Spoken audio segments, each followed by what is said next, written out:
Just picked up these two CRF450s today. They're both 2005 models. This one's actually pretty cool. It's got quite a bit of good stuff on it. Skid plate, oversized gas tank, cool aluminum guard back here. Steering stabilizer is pretty nice. Spark arrestor.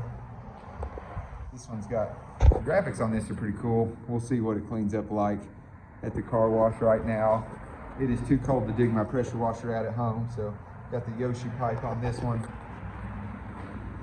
So really no idea what's up with either of these, so we'll tear into them and see what we can figure out to get them started.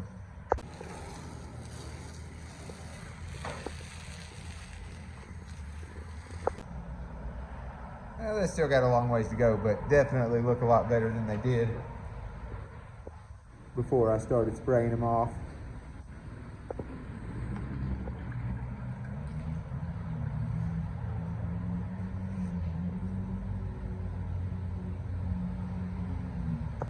Pressure washing helped the red one a lot. This other one, it's still pretty dirty. I think I can get most of that off with some elbow grease though.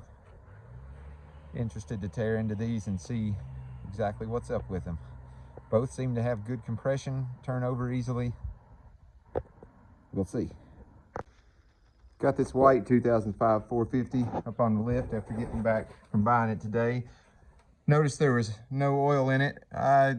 Previous owner said the previous owner before him was in the middle of a rebuild supposedly when I sold it. Who knows what that means, but took the oil filter out. Don't see any shavings, but there's what looks like water in there. It doesn't really look like coolant. It's hard to say. So hard to say what's going on with this one, especially since the transmission oil, where you might get on this Honda, your transmission oil and your engine oil are in separate cases, separate sides. So a water pump seal leak would not cause that. So hopefully there's not some kind of bad damage to the head or something, but we'll find out as we get further into it.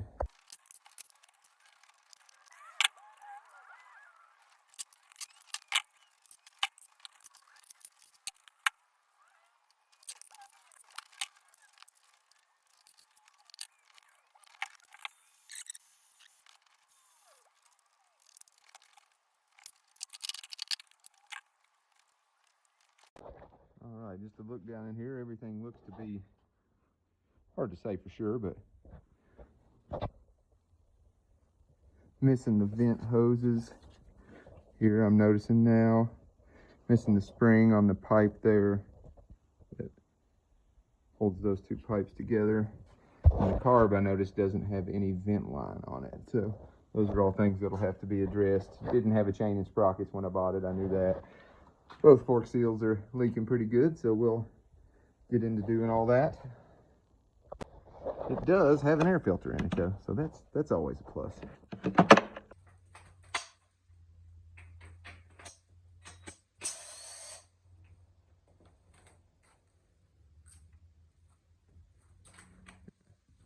Brand new spark plug in it there. Maybe. Not sure what to make of that. I don't know if you'll be able to see it, but with just my phone camera here, but that does preliminarily at least look like a brand new piston down in there. It's not got any carbon on the top of it, and it looks like a forged piston to me. And you definitely probably can't see this on there, but there are some, once again, water droplets, what look like water droplets on the top of that piston. So interested to find out more. So should have done this yesterday when I first started. I'll get better at this making videos as I go along. But I made my list here of all the things that I immediately noticed that the bike needs. Definitely you're going to need some fork seals.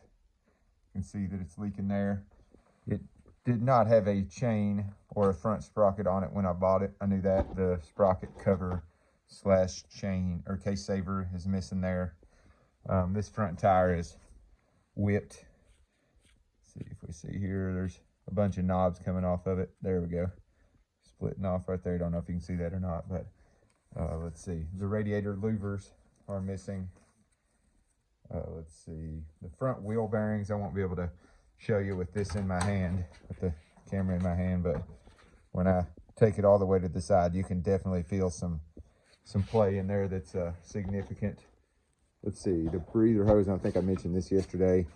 This is supposed to be, this hose connects to another hose, and there's a whole assembly there that's missing.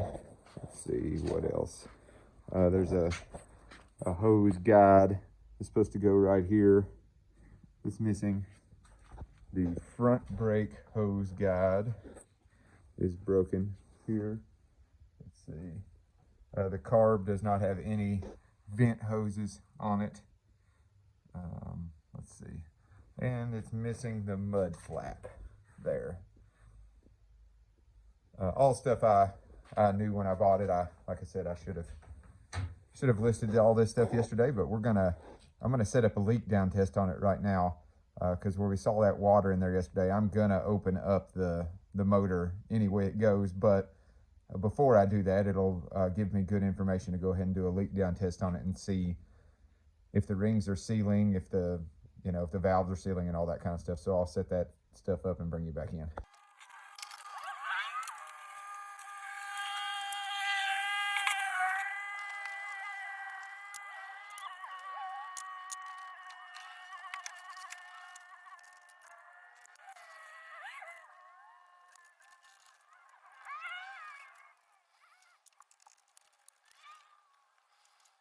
All right, I was going to show you real quick how I do my leak down test. I think I got this trick from Resto Rooster. Check out his channel. He knows what he's talking about. So got it. I'm not sure if you'll be able to see the little dot in there or not. I think I'm actually 180 out right now, but we're going to give it a shot and see. And I've got it zip tied to the foot peg there. And then on these Hondas, on a lot of other bikes, I'll have something that I can, when it's on the other side, oftentimes it'll stay a little bit better. But on these Hondas, I just kind of lean up against this right here as I'm turning the,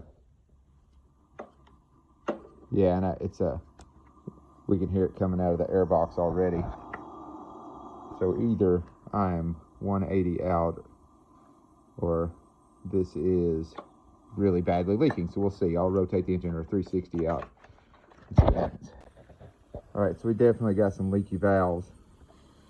Got about 50 going in, 30 on the leakage side. You may or may not be able to hear it through the camera, but I can definitely hear it coming out of the intake there.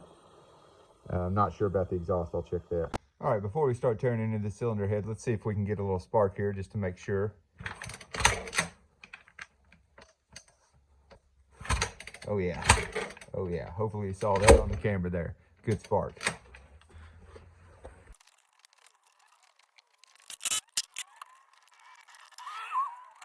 All right, we're seeing red flags as soon as this cover comes off here. Look at this bolt, that bolt over there. There's one factory bolt out of the 4. I do not know what they've even got going on right here. This is interesting. We'll see what this turns out to be. Even more fun stuff here. That's ice right there next to that bolt.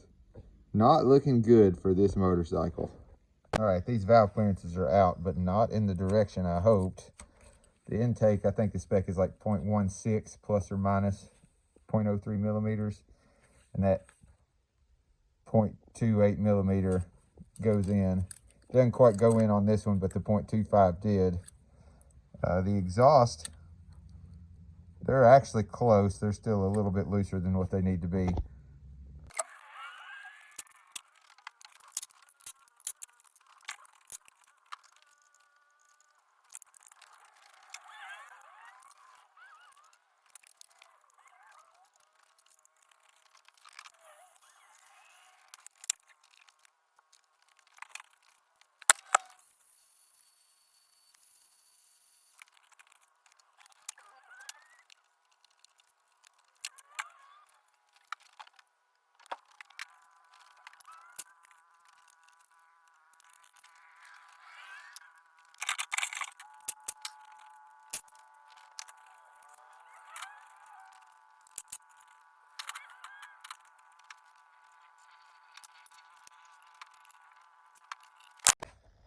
thought I'd bring you in for this. It's just a little thing I've noticed on these CRFs, especially on a lot of the other bikes too. That hot start plunger there, it can be really difficult to get off on there. So what I found is honestly just unhooking it up here like I did and feeding it through and just taking the whole thing off together seems to be a lot easier in my opinion.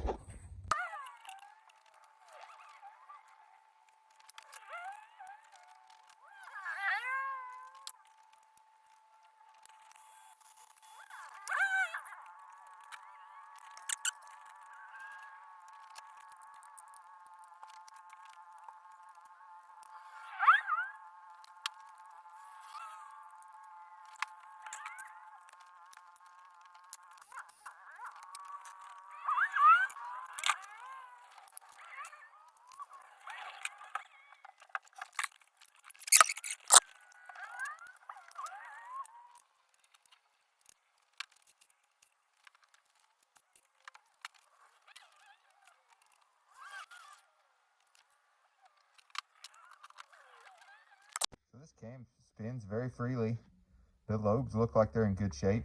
And honestly, this repair, they bored those out. And it seems like over here on the head that the holes have been tapped properly. I'm just not sure why they use those longer bolts with the washers on there, where they went ahead and did this repair decently, and then they just skimped on the washer, you know, didn't go to Home Depot and get a bolt. I'm not sure. So it may be able to be made to work, but obviously this water in here is the most concerning thing. I'm not sure what I'm going to find when I take this off of here. All right, I got all these head bolts off. Let's see what it's like once we get in here.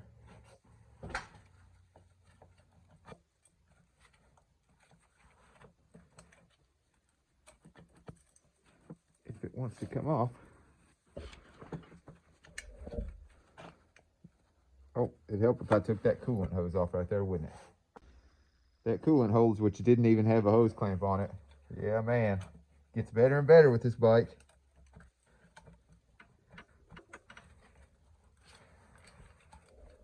I mean, it looks like that engine coil is going to have to be loosened up here. Don't recall that before, but maybe it's a thing. All right, here we go.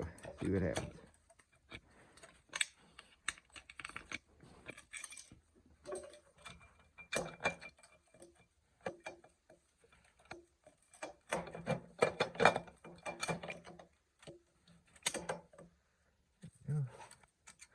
Definitely a brand new piston.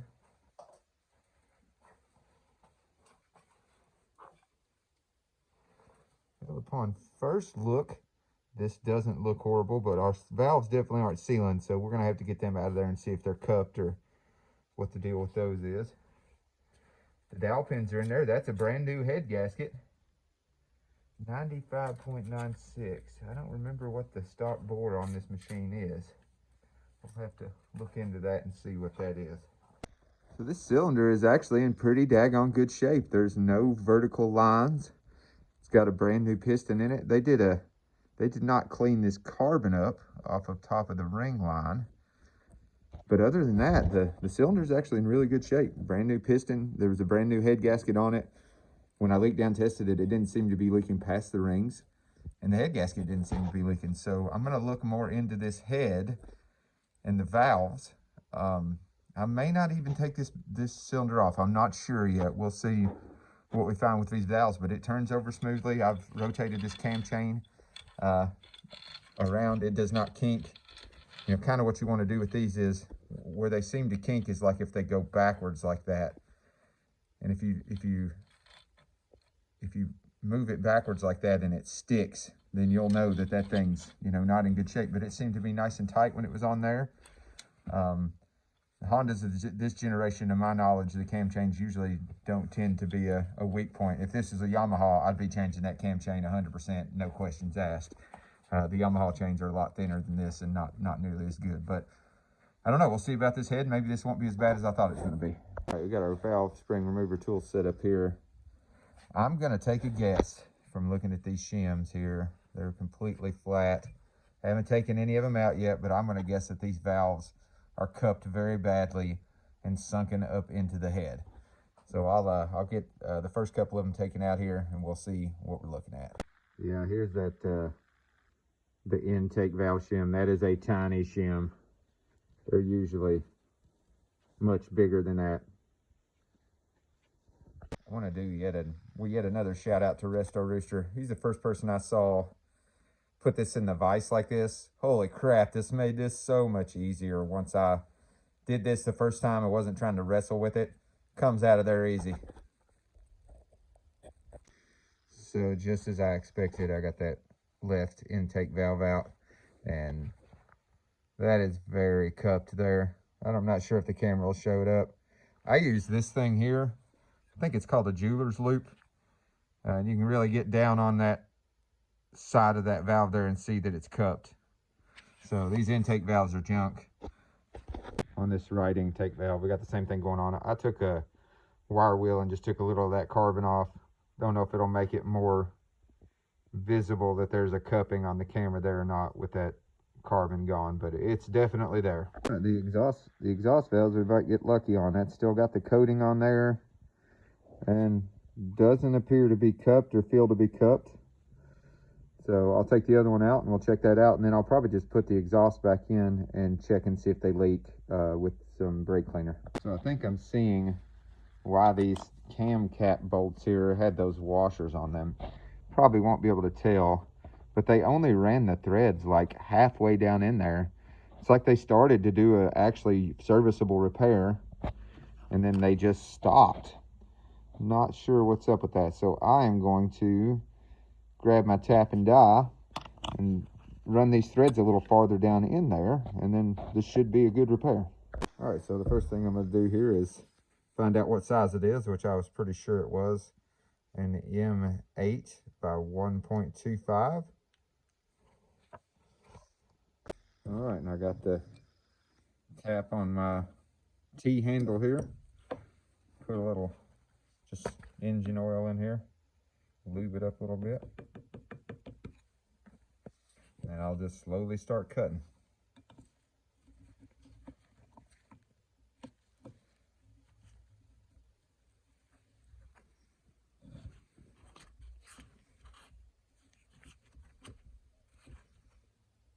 In a little, and back it out. Clean that off a little bit. Make sure we got a good amount of oil still down in there. And go a little bit further.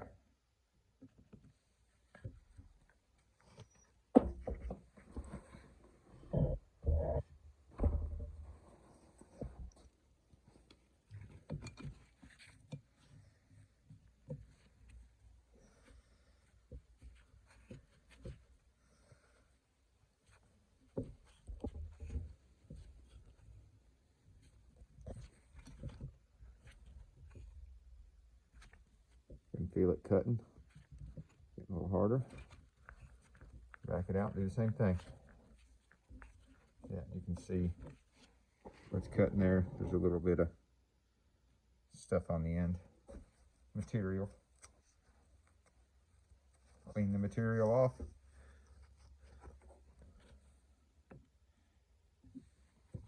I'm gonna give it one more go, and I'm gonna see how far the bolt will screw down in there. Oh yeah, that feels way better.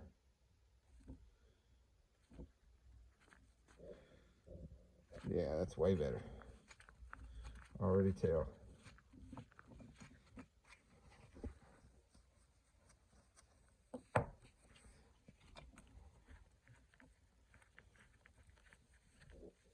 Feels smoother.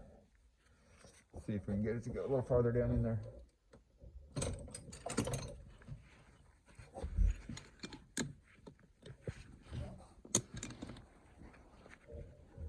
Yeah, oh yeah, way better than what it was before. This actually will be a serviceable repair now.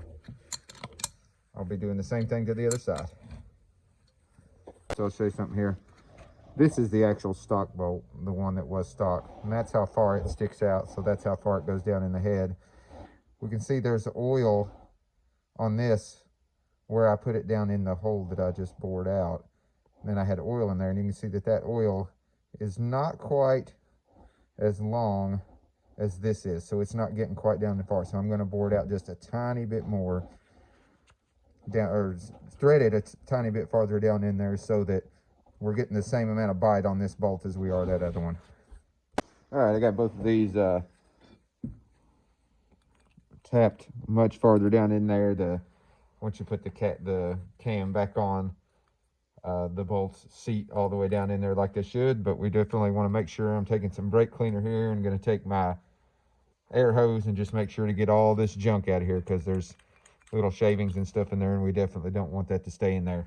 Also should say, the real way to do this is to get someone to either weld this professionally and retap it with the original bolts, or get a new head. But I'm doing the best I can with the budget I have on this build. These are going to hold just fine. There won't be any problem.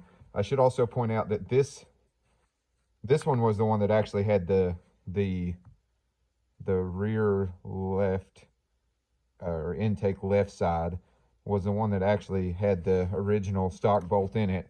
And that's good, because this is your oil passageway. If any of these other ones that have been bored out more, if it would have been this one that had the thread repair, this would have definitely had to been done the right way, because your oil passageway is on this one right here, and you can't be having a thicker bolt in there on your oil passageway. Now on these other ones, you don't have that issue. So this will be a repair that will work. Once again, it is not the ideal way to do this, for sure.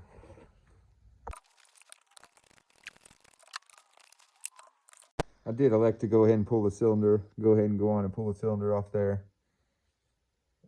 Nothing to be worried about in this cylinder here. One small little nick right there, but it's not anything too terrible. Everything else in the cylinder looks good. It's going to be runnable for sure.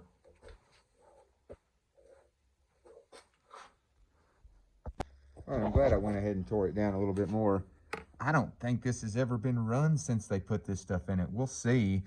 That's a hot rod crank. That would not be my choice if I rebuilt this thing, but it has 0 up and down play, just the right amount of side to side. I'll stick a feeler gauge in there and make sure that it's got the proper amount of side to side, but being a hot rod, it's aftermarket, and you know, I don't think it's doubtful that it's been rebuilt. It says VP on the bottom of the piston, so I'm pretty sure that's a Vertex piston we're looking at there. This base gasket is definitely brand new, and the coating is still on the side of the piston there. So I think those valves were so bad, leaking so bad.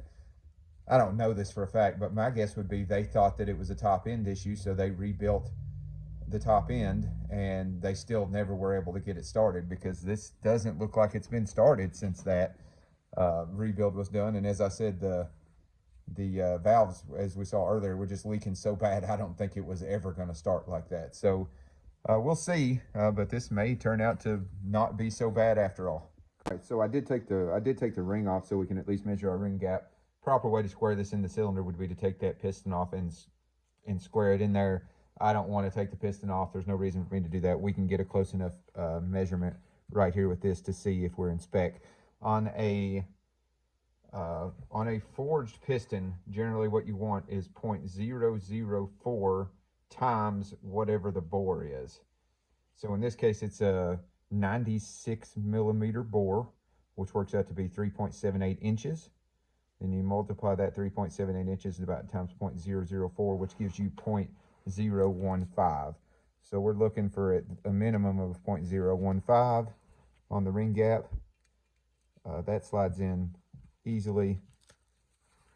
We're going to go up to 0.016, and I think that's probably going to be right where we're at.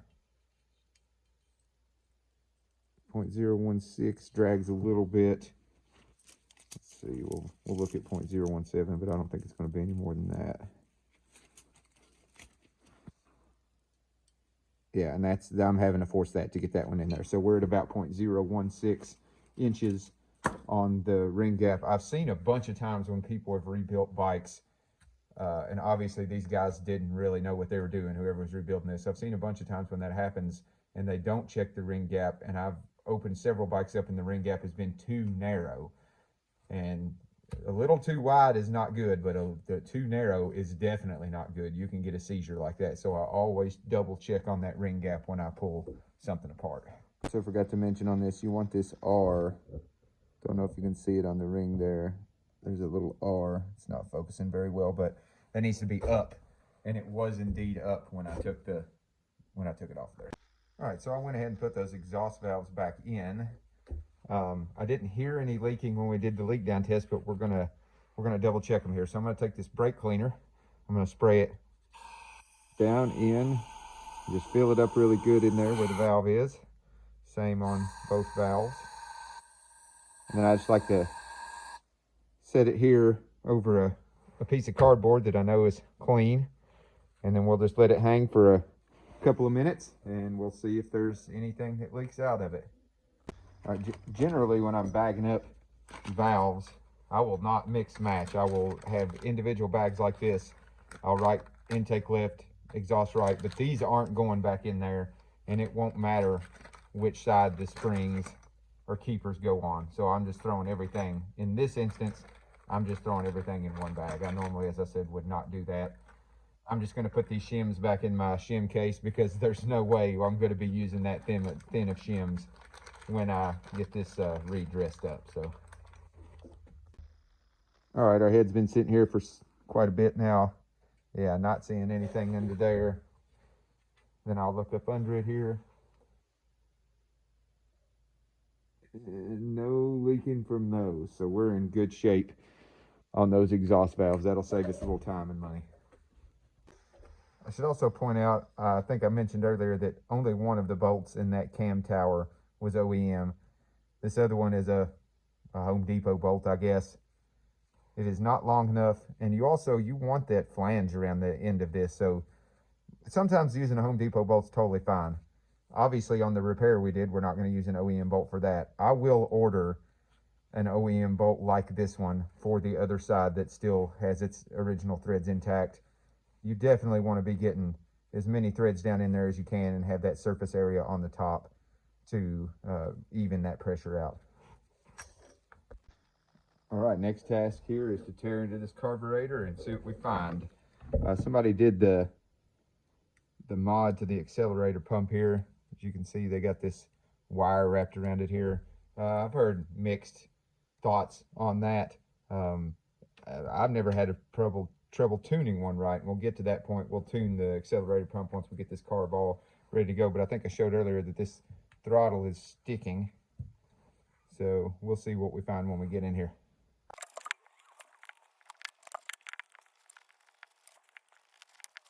I would not have expected that. It is fairly clean down in here. I'll get these jets out of here and see too, but that's interesting. Pilot jet's clean as a whistle.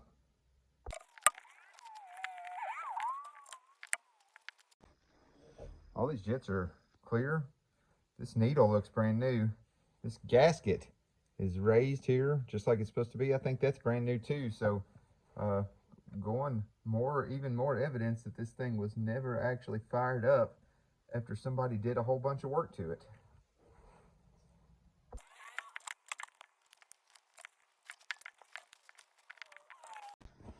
So after pulling it out of there, I can confirm that it was the slide itself that was sticking, because we can see this. Here, that's a better view. There we go.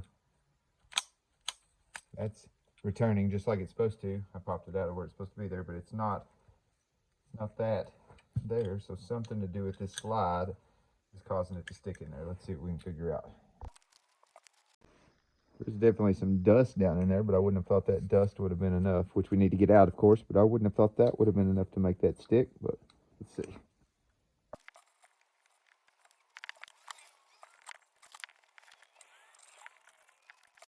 Okay, I figured it out here. This, so on these slides, there's always this one little wheel that wants to pop off there. Not sure why they made that like that. These other ones, you can see the pin going through it there. Those will sometimes pop off too. So I'm not sure if they'd popped off before, but all I did was just squeeze those in, get them a little seated a little bit better in there. And now this is just flopping in there like it just like it should.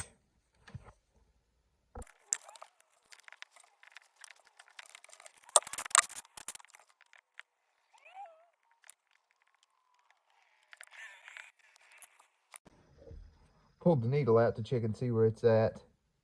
So 1 click lean from the center, and it's a D548 needle. That actually does not ring a bell. I don't think that's the stock needle on this. I'll have to do a little digging and see. Let's see, what was the main jet here? Main jet's a 158. That's not stock either, I don't think, but we're at 5,000 feet elevation here in Colorado, so, and most people are going to be riding above that. And 48. All right, so according to the Rocky Mountain schematic, ATV schematic here, to the stock, NGGN is what they have listed as the stock needle. So that is, as I assumed, not a stock needle. And then 165 on the main jet and 42 on the pilot. So quite a bit down on that main jet and 2 sizes up on the pilot jet. I'm not sure. I'll have to decide whether I'm going to go back more towards stock, because where they rebuilt this motor, the compression is definitely going to go up from what it was before. So I'll have to think about it for a minute. I may end up putting these stock jets back in it and going from there, since this bike, I never had it started before. See, I might have that needle in my pack too, the stock one. I'll see what I can find. Also, I might try to find some information on this needle too. This also could be from some cheap Chinese rebuild kit too, in which case I definitely don't want to use it. So I'm going to do some digging on this. Let's see, what is it again? Something 548. Yeah, I'll do some digging on that and see what I can find.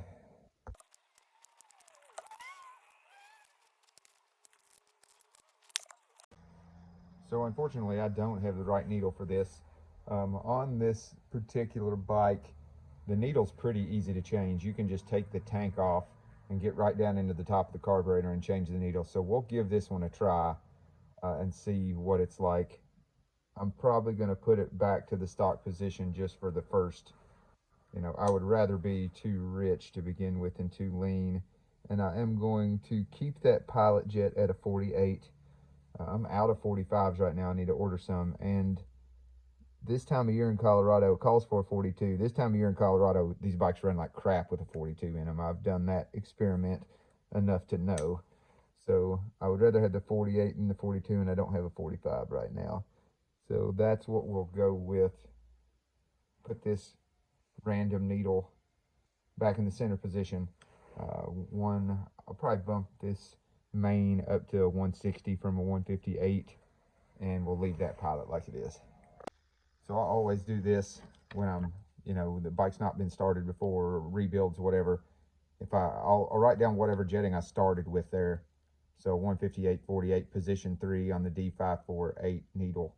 And then I'm going to be trying 160, 48, position 4. And that way, if I immediately, you know, think it's too rich, too lean, whatever, I can say, well, they had it this way, so maybe that was right. Considering some of the things we've seen on this bike, I would not necessarily trust what had happened before, but you never know. They may have had it dialed in, or may have paid someone else to have it dialed in. This accelerator pump diaphragm looks new also. It's feeling kind of stuck in there, and I'm not looking to tear it, so I'm just going to leave it because it looks new. These little O-ring gaskets are new as well. So yeah, somebody rebuilt this thing right before they never started it.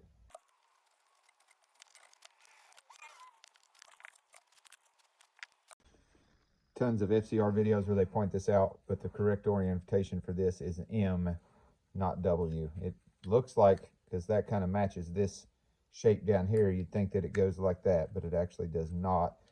This is one of those things I've definitely seen on a bunch of bikes I pulled apart. It won't idle, or it won't, you know, it's not revving out, or several different things I've heard people say. When you got this thing upside down, it doesn't work right.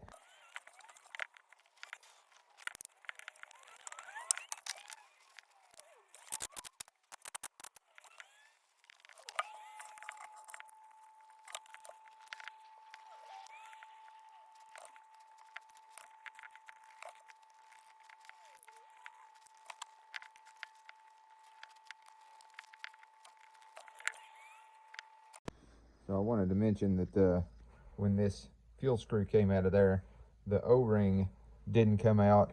It's probably not visible on camera, but it is still stuck up in there. The O-ring's still up in there, so I'm not going to try to fish it out. I'll just put it back in. So one thing I always do with these FCR carburetors specifically is I'll bench test it before I ever think about putting it back on the bike. So I've got my auxiliary fuel tank hooked up here, just sitting in the vise. I'll put a little paper towel in here in the venturi so that accelerator pump is, you know, spraying into something, not just spraying wildly. I've had too many of these things. I got it on the bike before I started doing this. I got it on the bike. I thought, oh, these are new gaskets, or, you know, everything should be good. I turn that fuel on and it starts leaking, or the accelerator pump's not working, or it's not tuned, the accelerator pump's not tuned properly, any of that kind of stuff.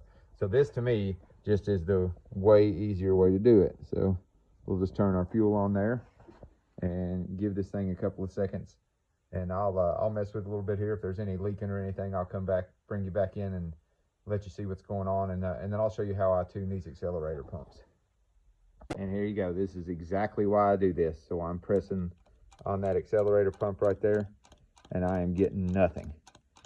So I blew through those passageways when I had it apart. It is clear to me from looking at this that the mid body of this carburetor has never been rebuilt, because they put this gummy shit in these bolts here, I guess to deter you from taking them off. I'm not sure what the point in that is. So if the mid body had been rebuilt, that gummy stuff would have had to have been taken out of there, you know, in order to get your Allen wrench down in there. So I was maybe skimping on rebuilding this accelerator or the mid body because the rest of the carburetor looks so good, but we'll see here. A lot of times the clog is literally just right here at the end in this little, I guess this is a jet here. A lot of times the clog is just right there. It feels like it should be, you know, I'm getting some resistance when I push on this. It also could be this, I'm going to take this off. O-ring mod is what they call this, even though this is a piece of wire, because it could be that this is not getting far enough back to get a good enough pump on it. I doubt it, but that could also be the problem. So we were definitely getting gas down here to the pump. You can see that's nice and wet there. That O-ring's good and wet there inside of that bowl. So I'll grab my air hose and spray through these again, and I'll look as I'm doing that at the little tiny jet up in there where the squirt actually comes out of, and see if I see anything squirting through there or not. I'm guessing that that's where my clog is. All right, so this is where your accelerator pump comes up through. So we're gonna spray. Oh yeah, so we got stuff coming out the bottom there, see that? Yeah, so that's good. And then that connects to right here. All right, so I should also say this is another one of those instances where it's like do as I say, not as I do, because these gaskets on these carburetors, these O-ring style gaskets, this stuff is bad for those. So generally, I don't use this stuff very often, honestly, unless the gaskets are taken out of there. And honestly, I'll usually, if it's bad enough that it needs that, I'll just throw the thing in the ultrasonic cleaner, because to me that seems better anyway. But this is where I find oftentimes this hole right here, and then that should come directly out in the little squirter hose there if it's not clogged.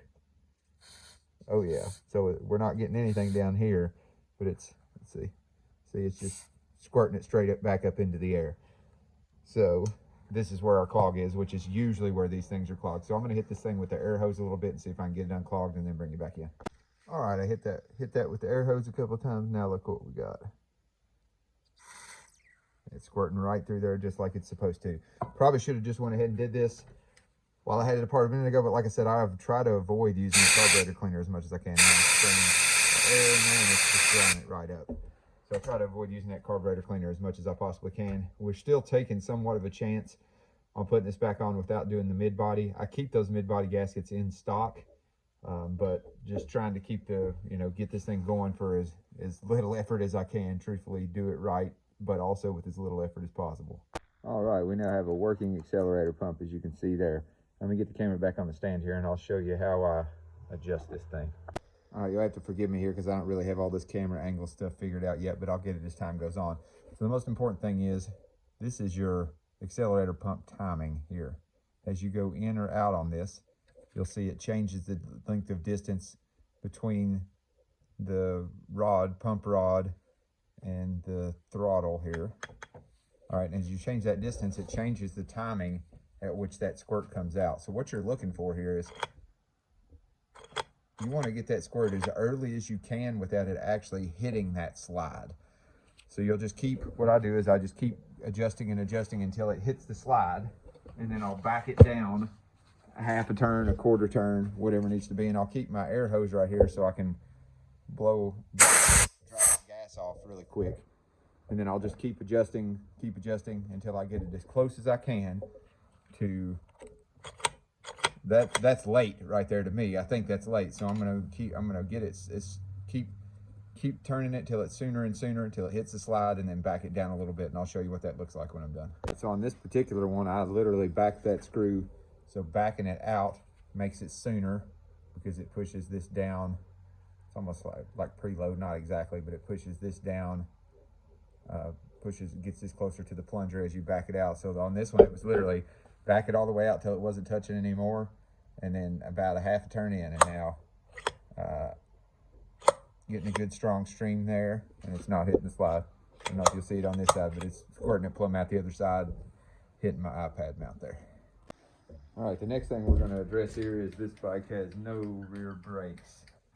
Got brand new pads on it, looks like, and I'm thinking, honestly, from looking at this thing here, that this is an aftermarket cheap brake master cylinder. So we may find that this doesn't even bleed or work even if I try, but we'll see.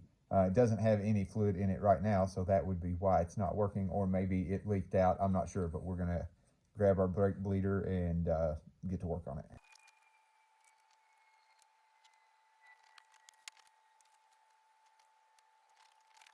All right, judging from the fact that I found old crusty brake fluid down in there, I'm guessing this thing's just gonna leak as soon as we give it a try, but we'll see what happens. All right, so fill the cylinder up over there. I'll go ahead and draw a vacuum on it here. Doesn't have to be anything crazy. And then just crack this bolt, maybe. And if you can see over there, you'd see that that is going down. The level of the brake down over there. Just trying to get it to come through the line here.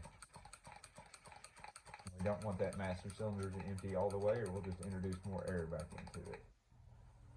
So that's quite a ways to go. We got the sight glass here at the back here. Once I see it,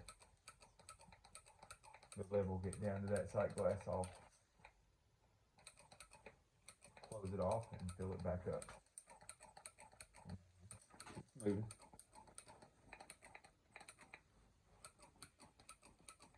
This can be a tedious process for sure.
All right, we know we still got quite a ways to go because the level's going down over there, but we're not seeing actually any fluid come into our bucket here, our reservoir here.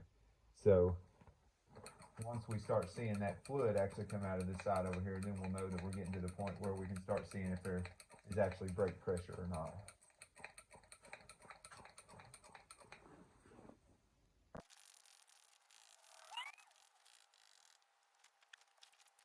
All right, that was honestly way faster than what it normally is. We have brakes. They actually feel like they work decent.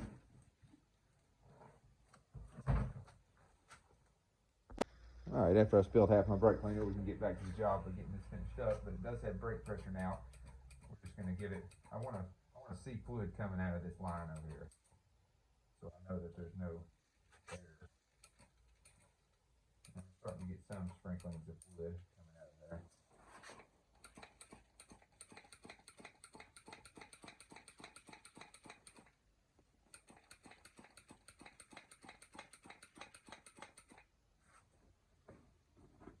Also, one thing you can do is press down on your brake pedal. Now, there we go. Now we're definitely getting fluid out, but you want to, I usually keep that brake pedal pressed down. I don't let it go back in, and I'll close this off because I don't want to allow that to come back up and start, suck air back into the system. Hopefully that gets us somewhere.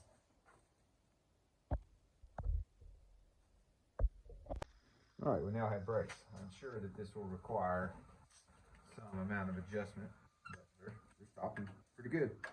Don't feel spongy or anything. Feel like they're tight. We'll get the cap, get that filled back up to the top, and get the cap back on there, and see how it goes once we can eventually ride this thing.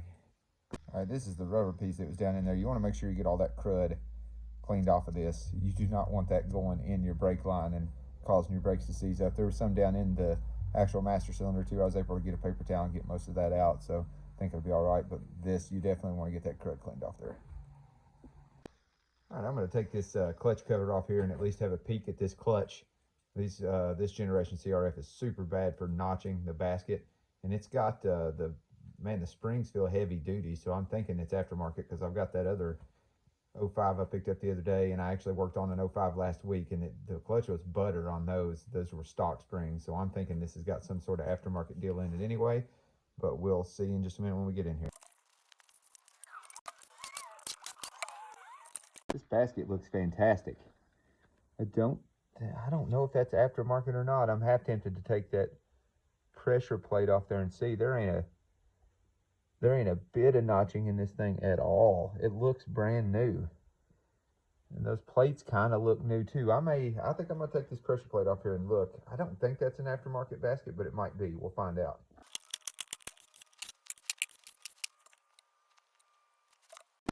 So that absolutely is a brand new inner hub and a brand new outer hub, OEM. But damn, I'm glad I took that off there because that would have been a disaster. So I'm gonna take my lunch break right now, but I'll come back out and I'm just gonna jerk this whole side cover off here.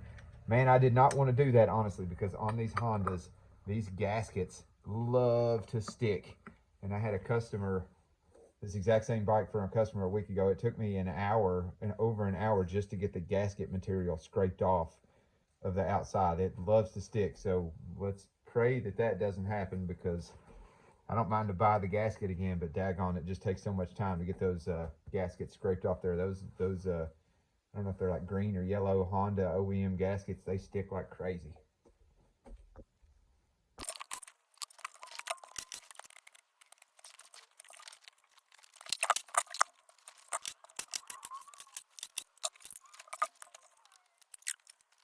All right, the more I tear into it, the more I'm glad I am tearing into it. There's no gasket even on there. There's like a little bit of gasket maker, maybe. I don't even know. But there's no gasket on there, so I'm very glad that I'm continuing to take these things apart a little bit here.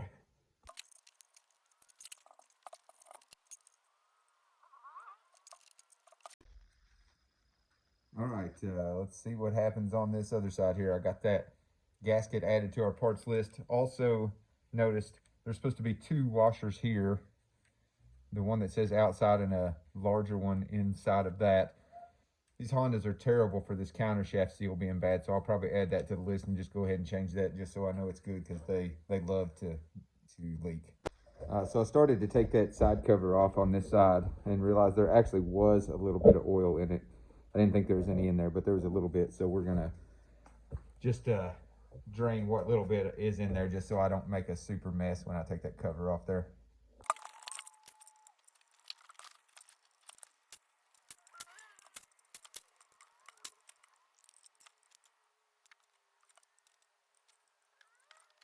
All right, we're still seeing some degree of what appears to be water or coolant drops down in the bottom. One thought I had, I didn't see any of this water / coolant on the right side of the motor over there near the clutch. So I'm wondering if a lot of times when you take your cylinder off, coolant can kind of spill down into the bottom end. So what I'm thinking at this point is when they did this rebuild, maybe when they lifted that cylinder up at first, those coolant jackets evacuated down into the bottom of the motor, because it's not a lot. What I saw on the top, there was definitely a piece of ice, but now we're at 18 degrees here in Colorado today, and it's not frozen. What I'm seeing in the bottom here is not frozen at all. There's no ice in the bottom. So so hard to say. Maybe that's just because it's mixed with what little bit of oil is left down in here. I'm not sure. Didn't see any metal, which is obviously a good thing. There were a couple of maybe aluminum looking flakes, but I took the magnet to it a minute ago and nothing stuck to the magnet, but nothing to be too alarmed about. So I'm going to zip this. I accidentally knocked this cam chain off there anyway, so I'm going to zip this flywheel off of there. We're going to spin this motor around and see, just see what it feels like, and look behind this flywheel here, see what's going on back there.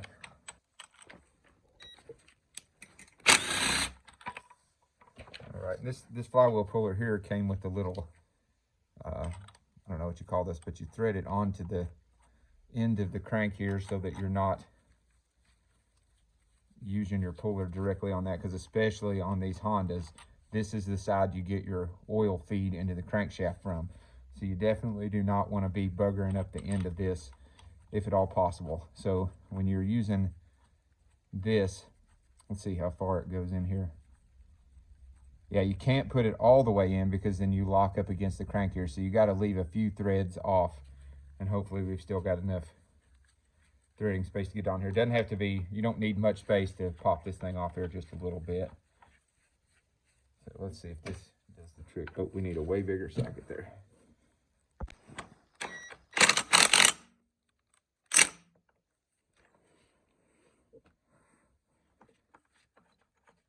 All right, then you have to thread this back off and then take this off, but you just need a few threads there, 3 threads of space to get this pulled.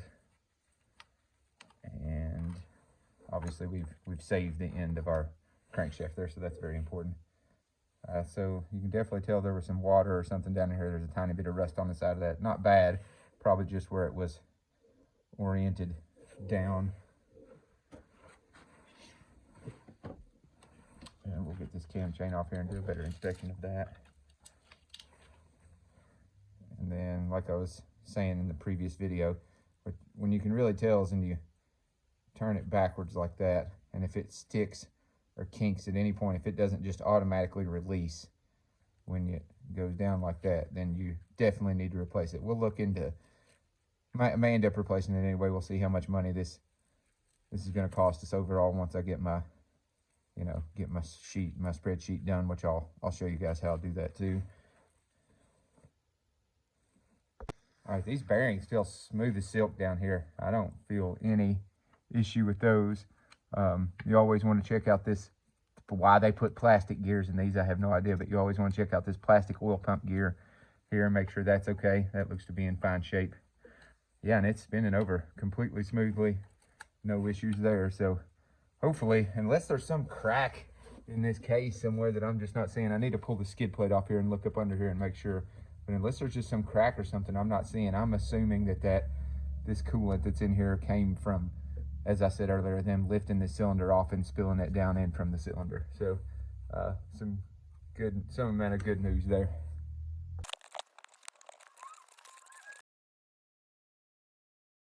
So anytime you've got excess metal in the bottom end, I found that right here around this pickup coil, you'll see there's a little bit right there, but that's nothing excessive. I see that in engines all the time.